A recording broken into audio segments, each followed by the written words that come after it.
Hello friends, आज एक नया टॉपिक देखते हैं इंजीनियरिंग मैकेनिक्स में। और उसका नाम है इक्विलिब्रियम। तो बेसिकली इक्विलिब्रियम में बहुत ही इंपॉर्टेंट टॉपिक है, क्योंकि इक्विलिब्रियम पे बहुत ही आगे के हमारे सभी कंसेप्ट बेस होते हैं, क्योंकि हम एज्यूम करते हैं कि सभी बॉडी इक्विलिब्रियम में है। क्योंकि उसकी वजह से हम मोशन भी डिफाइन करते हैं, स्टेट ऑफ हमारी बॉडी डिफाइन करते हैं, स्टेट ऑफ फोर्स डिफाइन करते हैं, उसकी डायरेक्शन मैग्नेटिक सब इक्विलिब्रियम पे बेस होता है। तो देखते हैं इक्विलिब्रियम क्या होता है। तो सिंपली इक्विलिब्रियम क्या होती है? The body said to be in equilibrium if its state of rest और in uniform motion in straight line not altered और resultant of force system is zero, then it should be in equilibrium. यानी क्या हो जाता है, let me explain. For example एक body है, okay.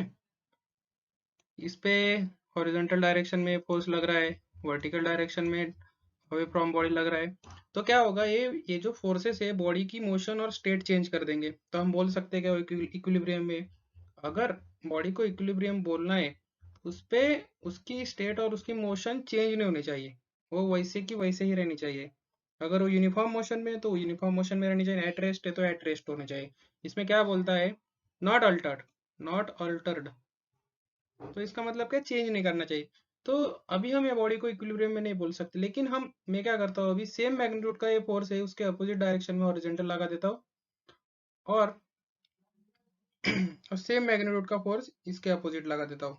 तो क्या हो जाता है, ये सभी फोर्सेस का रिजल्टेंट क्या आ जाता है, जीरो आ जाता है। बराबर, अभी हम बोल सकते हैं कि बॉडी इक्विलिब्रियम में, क्योंकि देखो जो हॉरिजॉन्टल फोर्सेस है, इस फोर्स को ये बैलेंस कर रहा है, बराबर। जो वर्टिकल फोर्स है इसको ये बैलेंस कर रहा है।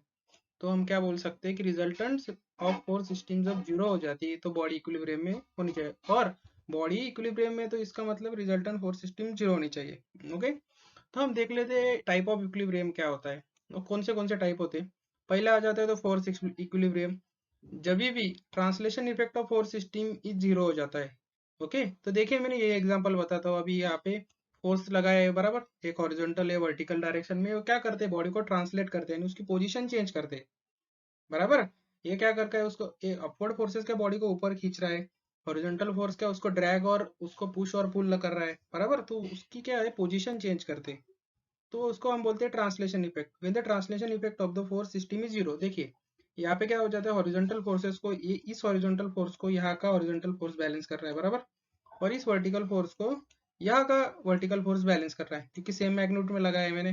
तो क्या हो जाता है, वो बॉडी ट्रांसलेट होगी नहीं, वही की वही रहेगी ना वो। तो ये हो जाता है फोर्स इक्विलिब्रियम। उसमें हम दो कंडीशन यूज करते हैं, आइदर समेशन इफेक्ट और summation F Y is equal to zero. यानी summation of all horizontal forces is equal to zero और summation of all vertical forces is equal to zero, जैसे इस एग्जांपल में बताया। और नेक्स्ट टाइप हो जाता है मूवमेंट इक्विलिब्रियम। मूवमेंट इक्विलिब्रियम जैसे कि हमने मूवमेंट में पढ़ा था, मूवमेंट क्या करता है, बॉडी को रोटेट करता है। यानी क्या हो, rotation about it's on axis. क्या हो जाता है, कपल की वजह से भी क्या होता है कि बॉडी में रोटेशन इफेक्ट आता है।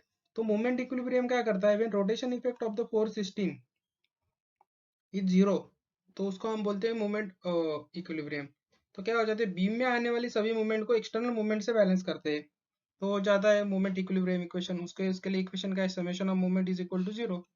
और तीसरा टाइप आ जाता है overall equilibrium, when translation and rotation effect of force system zero. यानी जब भी उसको हम बोल सकते हैं कि बॉडी ट्रांसलेट नहीं हो रही, और उसको उसकी पोजीशन चेंज नहीं हो रही, उसमें रोटेशन नहीं आ रहा है, तो हम बोल सकते हैं कि वो ओवरऑल इक्विलिब्रियम है। लेकिन पहले दो केस में हम नहीं बोल सकते ना कि बॉडी ओवरऑल इक्विलिब्रियम में क्या है, क्योंकि अगर पहले दो सेटिस्फाई हो रहे तो मूवमेंट पहले केस में आ जाती है, और दूसरे केस में क्या हो जाएगा, अगर उसमें मूवमेंट जीरो है तो पहले पहले दो इफेक्ट आ जाते हैं। तो हमें कौन सा वाला इंपॉर्टेंट है, ओवरऑल इक्विलिब्रियम हमें चाहिए, ओके। तभी हम बोल सकते हैं कि हमारी बॉडी टोटली सेफ है, बराबर। तो उसमें हम तीनों यूज करते हैं, समेशन एफ एक्स यूज करते हैं, समेशन एफ और समेशन मूवमेंट, तीनों जीरो होते हैं। और एक दो इंपॉर्टेंट पॉइंट है, बराबर। एक ये बेसिकली कॉम्पिटिटिव एग्जाम की जो प्रिपेयर करते हैं उनके लिए पूछे जाते हैं, कंकरेंट फोर्स सिस्टम के लिए इक्विलिब्रियम इक्वेशन कितने होते हैं। तो सिंपली इक्विलिब्रियम इक्वेशन सभी बोलते हैं कि तीन होते हैं, बराबर। तो लेकिन कंकरेंट फोर्स सिस्टम में क्या होता है, कंकरेंट फोर्स सिस्टम क्या होती है कि forces are meeting at one point और emerging from one point, okay. तो फोर्सेस उसी पॉइंट में से जा रहे हैं, तो उस पॉइंट के लिए उसकी मूवमेंट क्या हो जाती है, ऑलरेडी जीरो हो जाती है ना। मूवमेंट में बताया था मैंने, क्योंकि कोई भी फोर्स अगर उसी पॉइंट में से जनरेट हो रहा है तो उसकी उसी फोर्स की उस पॉइंट के लिए मूवमेंट जीरो हो जाती है, क्योंकि डिस्टेंस कोई आता नहीं। बराबर कि डिस्टेंस आता नहीं, डिस्टेंस जीरो यानी मूवमेंट जीरो। तो कंकरेंट फोर्स सिस्टम के लिए हम तीसरा इक्विलिब्रियम इक्वेशन यूज ही नहीं कर सकते, समेशन मूवमेंट। तो उसके लिए सिर्फ हमें क्या लगता है, फोर्स इक्विलिब्रियम लगता है। तो समेशन एफ एक्स और समेशन एफ वाई जीरो, सिर्फ ये दो कंडीशन हम किसके लिए यूज कर दे, कंकरेंट फोर्स सिस्टम के लिए। तो ये ध्यान में रखना, कंकरेंट फोर्स सिस्टम का इक्विलिब्रियम के कितने इक्वेशन लगते हैं, तो उसके लिए दो लगते हैं। ओके। तो दूसरा है नॉन कंकरेंट। नॉन कंकरेंट यानी एक पॉइंट से इमर्ज नहीं हो रहे, बराबर, तो इसके मूवमेंट भी आएगी, तो हमें वहां पे लगेंगे तीन इक्विलिब्रियम इक्वेशन, यहाँ पे लगेंगे तीन इक्विलिब्रियम इक्वेशन, यानी वो ओवरऑल इक्विलिब्रियम में चला जाएगा, बराबर। कंकरेंट फोर्स सिस्टम कहाँ पे लगता है, फोर्स इक्विलिब्रियम में चला जाता है वो, क्योंकि वहां पे मूवमेंट नहीं रहती है। चलो आगे बढ़ते, देखते हैं आगे क्या है। तो अगला है रिएक्शन। रिएक्शन क्या होती है, उसके नाम में डेफिनेशन, रिएक्शन। अगर हम कुछ देंगे तो उसका रिएक्शन, तो वो वापस हमें देगा। ओके। देखिए यहाँ क्या बोलता है, it is self adjusting force which keeps the body in equilibrium, बराबर है। देखिए ये जो एक्सटर्नल फोर्स पी है, हमने बीम पर लगा दिया, बराबर। तो बीम की वजह से क्या होती है, ये कोई तो भी दो पॉइंट्स नोड्स पे रेस्ट होगा ना बीम, तभी तो हम उसको, देखिए एक्चुअली स्ट्रक्चर में क्या होता है, हम जो बीम प्लेस करते हैं वो कॉलम पे रेस्ट होता है। ओके। तो बीम का सारा वेट कॉलम पे जाता है, कॉलम का वेट फुटिंग पे जाता है, फुटिंग से नीचे ग्राउंड लेवल में। ओके। तो ऐसा हमारा सिस्टम रहता है। तो बीम कॉलम पे रेस्ट होता है, लेकिन कॉलम से कोई तो भी रिएक्शन जनरेट होगी ना, तभी ये बीम एज इट इज रहेगा, बराबर। तो कॉलम से आने वाला ये जो लोड है, तो ये क्या होता है, ये दो नोड पॉइंट पे रेस्ट होता है ना, तो इसके वजह से वो कुछ तो भी रिएक्शन जनरेट करेगी, बराबर। वो क्या हो जाता है, self adjusting force which body keeps in equilibrium, body which keeps body in equilibrium, sorry. तो क्या होता है, एक्सटर्नल फोर्स को बैलेंस करने के लिए नोडल पॉइंट से रिएक्शन आएगी। तो उसके लिए रिएक्शन क्या आ जाती है, दो टाइप, नॉर्मल रिएक्शन और फ्रिक्शनल रेजिस्टेंस, हम फ्रिक्शन में पढ़ेंगे, क्योंकि उसका अभी यहाँ पे कोई ज्यादा यूज नहीं है, तो हम फ्रिक्शन में ही पढ़ेंगे। तो नॉर्मल रिएक्शन क्या आ जाता है, नॉर्मल रिएक्शन हो जाता है वो परपेंडिकुलर टू द मेंबर, बराबर। ये जो बीम का एक्सिस है, नॉर्मल रिएक्शन हमेशा उससे उसके परपेंडिकुलर रहती है, बराबर। तो क्या हो जाती है, नॉर्मल रिएक्शन क्या करती है, फॉर एग्जाम्पल इस बीम में पी फोर्सेस आ रहा है, तो ये पी फोर्सेस ये दोनों रिएक्शन बैलेंस करेंगी, यानी ये दोनों रिएक्शन का सम क्या होगा, इज इक्वल टू पी आ जाएगा। ओके। और एक दो पॉइंट है, रिएक्शन कब आएगी, जब वहां पे रिस्ट्रिक्शन होगा। रिएक्शन अगर उसको वहां पे रिस्ट्रिक्शन नहीं होगा, तो वहां पे रिएक्शन नहीं आएगी। देखिए यहाँ पे फॉर एग्जांपल मैंने बताया था बीम कॉलम जॉइंट के लिए, तो कॉलम रिस्ट्रिक्टेड है ना, कॉलम वहां पे ये प्लेस किया है, तो कॉलम रिस्ट्रिक्टेड है, तो वहां पे रिएक्शन आएगी, बराबर। Reaction force is development displacement restricted, देखिए बराबर है, रिएक्शन फोर्स कभी ये यहाँ पे जनरेट होगा, कॉलम वहां पे फिक्स है ना, वहां पे फिक्स है तभी वो रिएक्ट करेगा ना। अगर उसको बोल दिया कि आप फ्रीली कहाँ पे भी चले जाओ, तो वो रिएक्शन देगा क्या, तो वो बोलेगा नहीं वो लोड आ रहा है, तो हम चलो साइड में आ जाते हैं, तो वहां पे रिएक्शन नहीं आएगी ना। कॉलम ऐसा बोल नहीं सकता ना, क्योंकि उसका काम ही वो रिएक्शन देना है ना, बराबर है कि नहीं, बीम का लोड उस पर लेना और वो रिएक्शन जनरेट करना, इसलिए इसकी वजह से हमारा बीम इक्विलिब्रियम में रहता है। तो ये हो जाता है रिएक्शन फोर्स कभी डेवलप होता है when body displacement is restricted, और रिएक्शन मूवमेंट कब आ जाता है, जब बॉडी रोटेशन इज रिस्ट्रिक्टेड। और जब बॉडी रोटेट इजीली हो रही है, तो वहां पे मूवमेंट के लिए कुछ रिस्ट्रिक्शन आएगा क्या, मूवमेंट क्या करता है, तो बॉडी को रोटेट करता है ना, रोटेट अगर फ्रीली हो रहा है बॉडी, तो वहां पे कुछ मूवमेंट आएगी क्या, वो इजीली रोटेट हो जाएगा ना। तो जब भी हमें ये रिएक्शन चाहिए, रिएक्शन, तो हमें रिस्ट्रिक्शन चाहिए, बराबर। फोर्स के लिए चाहिए तो डिस्प्लेसमेंट नहीं होना चाहिए, मूवमेंट के लिए चाहिए तो रोटेशन रिस्ट्रिक्ट करना चाहिए, बराबर। तो चलो देखते हैं आगे क्या है। चलो टाइप ऑफ सपोर्ट देख लेते हैं। जनरली हमें तीन टाइप ऑफ सपोर्ट आ जाता है, पहला है रोलर, दूसरा है हिंज, तीसरा है फिक्स सपोर्ट। ओके। तो बेसिकली मालूम है रोलर सपोर्ट के लिए, देखिए रोलर है यहाँ पे रोल कर रहा है, तो हॉरिजॉन्टली इजीली मूव हो सकता है, तो हॉरिजॉन्टल रिस्ट्रिक्शन नहीं आता है उसमें कुछ। और यार रोल कर रहा है, तो यहाँ पे मूवमेंट का भी कोई रोल नहीं आ जाता है, तो सिर्फ क्या करता है, ऊपर नीचे, तो ये नहीं हो सकता ना इजीली, ऊपर नीचे नहीं हो सकता, तो क्या आ जाता है यहाँ पे, रिएक्शन कंपोनेंट कितना आता है, सिर्फ एक आता है, कौन सा वाला, वर्टिकल रिएक्शन। तो रोलर के लिए आप समझ में आएगा। हिंज है यहाँ पे, तो हिंज क्या हो जाता है, ये इजीली रोटेट हो सकता है, मूव इजीली हो सकता है, तो इसलिए मूवमेंट यहाँ पे क्या आएगा, मूवमेंट आएगा हिंज के लिए। तो लेकिन ये क्या हो जाता है, हॉरिजॉन्टल भी वो इजीली मूव नहीं हो सकता, वर्टिकल भी इजीली मूव नहीं हो सकता, तो क्या करता है, रिस्ट्रिक्ट करता है। तो हमें यहाँ पे को कितने रिएक्शन मिलेंगे, हिंज के लिए दो मिलेंगे, कौन से, पहला मिलेगा हॉरिजॉन्टल फोर्स, दूसरा मिलेगा वर्टिकल फोर्स, बराबर। और तीसरा टाइप है फिक्स सपोर्ट। ये फिक्स सपोर्ट रिजिडली फिक्स होता है, वो क्या करता है, वो रोटेट भी नहीं होने देता, डिस्प्लेस भी नहीं होने देता। तो क्या होता है, यहाँ पे तीनों कंडीशन आ जाती है। तो हमें यहाँ पे तीनों इक्विलिब्रियम की इक्वेशन मिलेंगे। पहला तो मिलेगा मूवमेंट भी मिलेगा क्योंकि वो रिजिडली फिक्स है, तो रिस्ट्रिक्शन देगा रोटेशन के लिए। दूसरा मिलेगा हॉरिजॉन्टल, और तीसरा मिलेगा वर्टिकल, बराबर। तो बेसिकली हमने टाइप ऑफ सपोर्ट देख लिया। टाइप ऑफ बीम्स जनरली कौन से यूज होते हैं देख लेते हैं। पहला तो होता है सिंपली सपोर्टेड, यानी बीम सिंपली दो सपोर्ट पे रेस्ट होता है, दोनों आइदर हिंज। तो जनरली हम एक हिंज और एक रोलर लेते हैं, क्योंकि क्या होता है, दोनों अगर रोलर लेंगे तो बीम क्या होगा, बीम उसकी जगह पे नहीं रहेगा ना, दोनों रोलर नहीं ले सकते ना। फॉर एग्जाम्पल ए पॉइंट को भी रोलर कर दिया तो बीम कहाँ पे भी मूव हो सकता है ना हॉरिजेंटली। तो इसलिए हम क्या करते हैं, एक साइड में हम रिस्ट्रेंड कर देते हैं, दूसरी साइड में हम एडजस्ट कर सकते हैं। तो बेसिकली हम क्या करते हैं, एक हिंज और एक रोलर लेते हैं। तो यहाँ पे सिंपली सपोर्ट यानी दो सिंपल सपोर्ट पे वो रेस्ट होता है। तीसरा होता है ओवर हैंग। देखिए ए और बी सिंपल सपोर्ट पे रेस्ट है, और बीसी पार्ट क्या है, सी में कोई सपोर्ट नहीं है, तो बीसी क्या है, ओवर हैंग हो गया। ओके, तो ये ओवर हैंग हो जाता है। जनरली हम बीसी पार्ट को कैंटिलीवर कंसीडर करते हैं और एनालिसिस करते हैं, तो लेकिन कैंटिलीवर का मैं आगे बताता हूँ क्या है। तो एबीसी हो गया ओवर हैंग। अगला टाइप का बी में देखिए डबल ओवर हैंग, एक साइड को ओवर हैंग हो गया, तो यहाँ पे दोनों साइड को over hang, simply basic definition वही है। और तीसरा टाइप है कैंटिलीवर, जैसे मैंने पहले ओवर हैंग में बताया कि बीसी पार्ट कैंटिलीवर। कैंटिलीवर का क्या रहता है, एक पार्ट जो है वो फिक्स रहता है और अगला पार्ट जो है ना वो फ्री रहता है, जैसे हमने अपने छज्जे को देखा है। ओके, हमारे विंडोज के ऊपर छज्जा रहता है, वो बारिश के पानी के और सनरेज के इफेक्ट को हमारे घर में आने से बचाने के लिए। तो हम क्या करते हैं, विंडोज के ऊपर छज्जा लगाते हैं। तो देखा है कि छज्जा कभी भी दूसरा सपोर्ट दिया है फ्री हैंड को, नहीं ना, तो ये हो जाता है कैंटिलीवर। और जनरली बेसिक हम डिजाइन में बीम जो यूज करते हैं वो फिक्स बीम यूज करते हैं, क्योंकि हम जब भी कंस्ट्रक्ट करते हैं तो एक्चुअल में वहाँ पे सपोर्ट रोलर या कुछ डालते तो नहीं, ये वो रिजिडली फिक्स रहता है ना, बराबर कि नहीं। बीम कंस्ट्रक्ट करते हो तो हमारा ये फिक्स सपोर्ट बहुत इंपॉर्टेंट हो जाता है।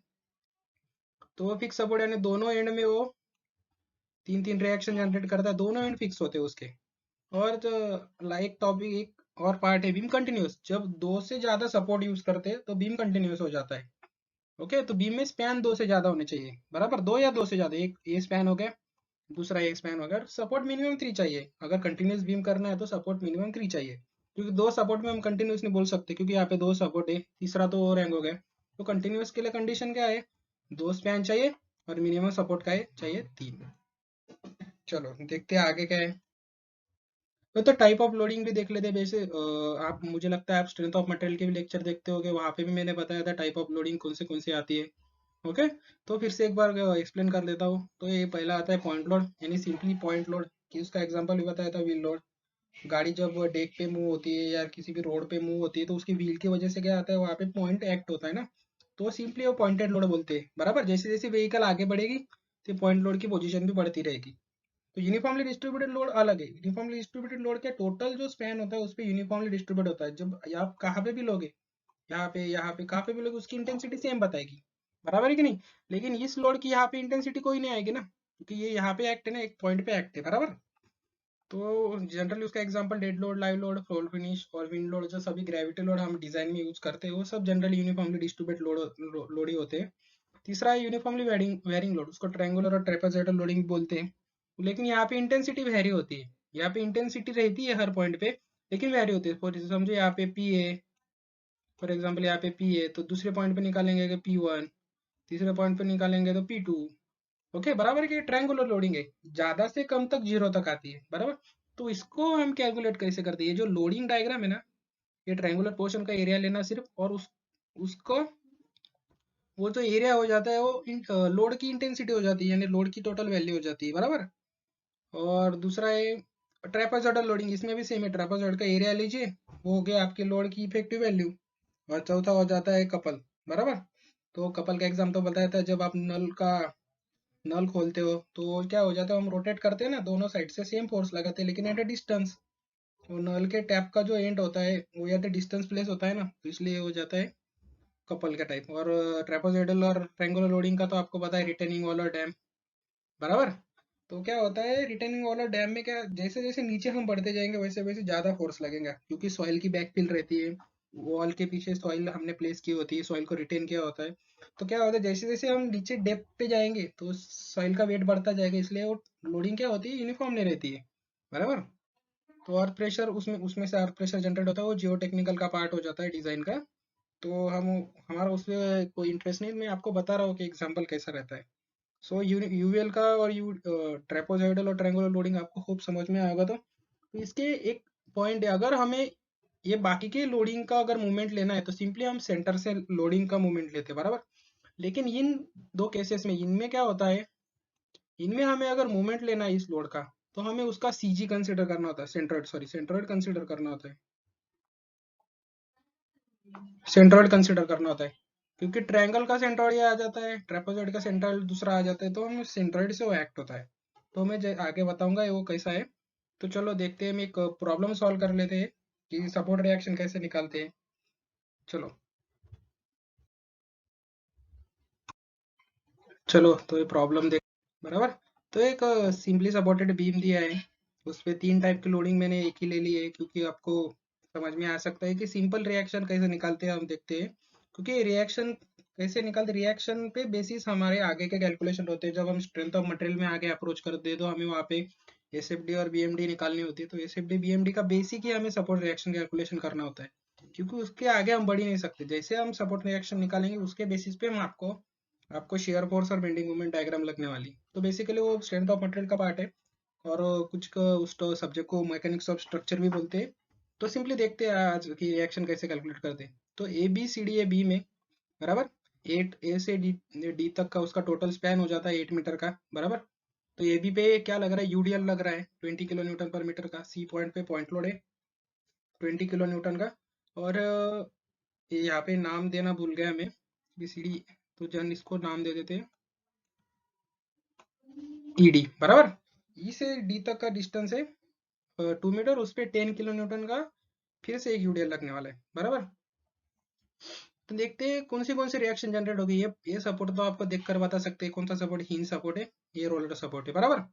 तो रोलर सपोर्ट के लिए आपको मालूम है एक वर्टिकल रिएक्शन लगती है, तो वर्टिकल रिएक्शन है डी आर डी, बराबर। और हिंज सपोर्ट के लिए 2 लगती है, तो मैंने हॉरिजॉन्टल दिखाई नहीं, तो क्या लगती है, 2 लगती है।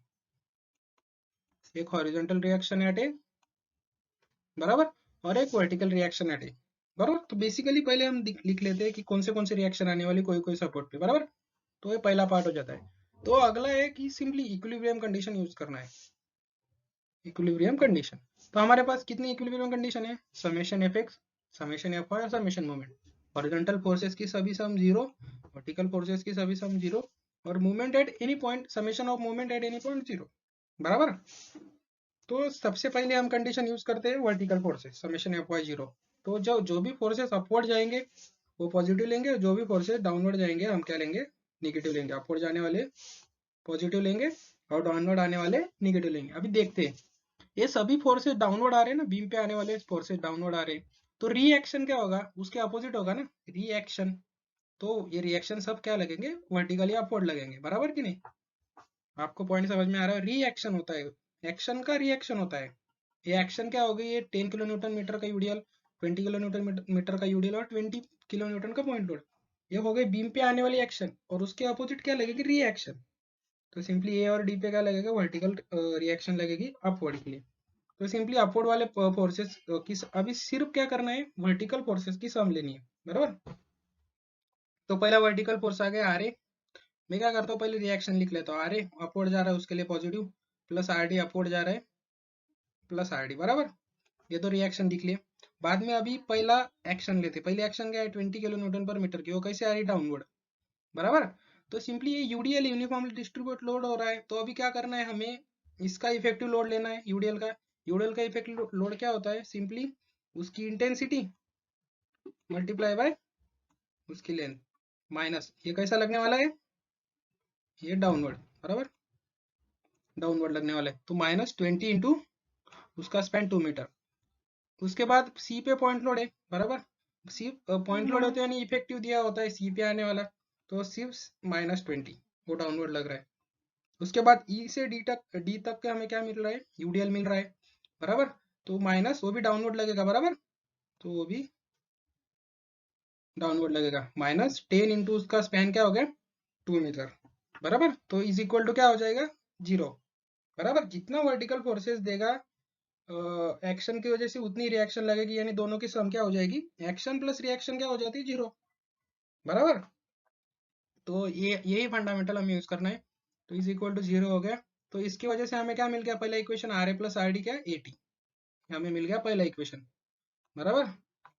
और दूसरा है, हम यहाँ पे हॉरिजॉन्टल फोर्स लग रहा है बीम में, कोई एक्सटर्नल एक्सटर्नल हॉरिजॉन्टल फोर्स लग रहा है क्या, नहीं लग रहा ना, no horizontal forces externally applied. तो हम समेशन एफेक्ट्स यूज कर सकते हैं क्या, समेशन एफेक्ट्स यूज नहीं कर सकते। समेशन एफेक्ट्स कभी यूज कर सकते हैं, तो सिंपली एच आर टी क्या हो जाता है, कोई हॉरिजॉन्टल फोर्स नहीं है तो एच आर टी 0। बराबर। तो ये कट ही कर देते हैं हम, समेशन एच आर टी ले ही नहीं सकते ना हम, क्योंकि कोई हॉरिजॉन्टल फोर्सेस नहीं है तो रिएक्शन भी कोई आएगी नहीं। तो अगला हमारा पॉइंट है समेशन मूवमेंट। तो कोई भी पॉइंट आप ले सकते हो, तो मैंने ए पॉइंट लिया है, समेशन मूवमेंट एट ए। तो सभी क्लॉकवाइज मूवमेंट क्या लेंगे, पॉजिटिव, और एंटी क्लॉकवाइज मूवमेंट निगेटिव लेंगे। तो अभी ए को मूवमेंट लेना है, तो देखिए, अगर आप ए को मूवमेंट लेना है तो डी से कैलकुलेट करके कर तक आइए, डी से कैलकुलेशन स्टार्ट कीजिए। अगर आप डी को मूवमेंट ले रहे हैं तो आप ए से कैलकुलेशन स्टार्ट कीजिए, सिंपल है, आपके ऊपर है। अगर आप ए को मूवमेंट ले रहे हैं, तो मैंने ए को लिया है, तो पहले ए को मूवमेंट ले रहे हैं, तो सभी फोर्सेस देखिए, कौन से फोर्स की मूवमेंट आएगी, ये आर डी की आएगी, ये 10 किलो न्यूटन मीटर की आएगी, पर मीटर की 20 किलो न्यूटन की आएगी, और 20 किलो न्यूटन पर मीटर की आएगी। आर ए की आएगी क्या, आर ए की मूवमेंट ए के लिए नहीं आएगी, क्योंकि आर ए पॉइंट में से ही पास हो रहा है ना। मूवमेंट का तो लॉ है, जो फोर्सेस जिस पॉइंट में से पास हो रहा है उस पॉइंट के लिए उस फोर्स की मूवमेंट 0 हो जाती है। तो सबसे पहले लेते हैं पहला फोर्स आर डी। तो आर डी क्या कर रहा है, ये अपवर्ड जा रहा है, और ये ऐसा है हमारा, आर डी ऐसा है, ये ऐसा जा रहा है, तो हमारी मूवमेंट क्या आ जाएगी आर डी के लिए, एंटी क्लॉकवाइज। बराबर, एंटी क्लॉकवाइज, तो माइनस आर डी इंटू 8। अभी ये 10 किलो न्यूटन पर मीटर कैसा लग रहा है, डाउनवर्ड। बराबर, ये ऐसा है, तो उसकी मूवमेंट कैसे आ जाएगी ये के लिए, क्लॉकवाइज। बराबर। So plus 10 into two, 10 into two क्या बताया था मैंने, 10 इंटू टू उसका effective intensity, effective loading 10 into T 2। बराबर। वो एक्ट कहाँ पे होगा, सेंटर पे। बराबर, देखिए मैंने ये मार्क किया, एक्ट कहाँ पे होगा, सेंटर पे। बराबर। तो दो का सेंटर क्या, यहाँ से 1 मीटर। बराबर, यहाँ से कितना हो जाएगा, 1 मीटर। बराबर, ये 1 मीटर हो गया, ये हो गया 1 मीटर। तो हमें क्या लेना है, मूवमेंट का फार्मूला क्या होता है, फोर्स इंटू परपेंडिकुलर डिस्टेंस। तो इसका इफेक्टिव फोर्स यहाँ सेंटर पे एक्ट होगा, और वहां से परपेंडिकुलर डिस्टेंस कितना हो जाता है, यहाँ तक, ये तक के लिए, ये 2 2 4 और 6, और ये कितना 7। तो क्या है, 10 इंटू 2 इंटू 7। बराबर। अगला फोर्स है 20, 20 पॉइंट लोड इफेक्टिव एक्ट हो रहा है। बराबर, तो इफेक्टिव इंटेंसिटी 20। तो ये कैसा एक्ट होगा, यहाँ तक एक्ट होगा, और यहाँ से यहाँ तक का डिस्टेंस कितना, 4 मीटर। तो ये क्या हो गया, क्लॉकवाइज मूवमेंट कर रहा है ना, तो प्लस 20 इंटू 4। बराबर। अगला फोर्स क्या हो जाता है, 20 किलो न्यूटन पर मीटर का यूडियल। तो बराबर, तो ये एक्ट का कहाँ पे होगा, यहाँ पे सेंटर पे एक्ट होगा। बराबर।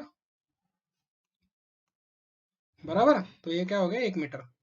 बराबर, तो 20 इंटू 2, ये हो गया इसका इफेक्टिव लोडिंग, जैसे यहाँ पे भी लिया था, एफ आई कैलकुलेशन कर दो, 20 इंटू 2 उसका इफेक्टिव लोडिंग, और एक्ट कहाँ पे होगा, सेंटर पे। तो इस वहां से मूवमेंट का डिस्टेंस कितना होगा, और ए का डिस्टेंस 20 इंटू 2 इंटू 1। बराबर। सिंपली ये सॉल्व करने के बाद हमें क्या मिलेगा, 8 RD बराबर 260 मिलता है हमें। तो इसके ऊपर से क्या मिल जाता है, 260 डिवाइडेड बाई 8, RD हमें मिल गया 32.5। हमारी वैल्यू पॉजिटिव आई, यानी हमारी डायरेक्शन ऑफ रिएक्शन बराबर थी। अगर हमारी वैल्यू नेगेटिव आई तो हमारी डायरेक्शन ऑफ रिएक्शन गलत है। अगर वैल्यू नेगेटिव आती तो रिएक्शन डाउनवर्ड। बराबर। और इसकी वजह से ये क्या करते हैं हम, 32.5 कहाँ पे पुट कर देते, इक्वेशन नंबर 1 में पुट कर देते। R A plus R D is equal to 80 है ना, तो R A plus R D is equal to 80 implies that का आर ए प्लस 32.5 ओवर 80। तो आर ए हमें क्या मिल जाता है, 47.5। तो इसकी भी वैल्यू पॉजिटिव है, नहीं हमारी आर ए की डायरेक्शन भी बराबर है। ओके, तो अब आपको समझ में आया होगा। तो सिंपल प्रॉब्लम है, मैंने सब ले लिया। तो यहाँ पे पॉइंट लोड भी दिए सकते हैं, कोई भी मूवमेंट दिए हो सकती है। तो देखते हैं आगे। तो अब आपको आज का पॉइंट समझ में आया होगा, सपोर्ट रिएक्शन कैसे कैलकुलेट करते हैं सभी, इक्विलिब्रियम क्या होता है, उसके बेसिस पे कैसे प्रॉब्लम आते हैं।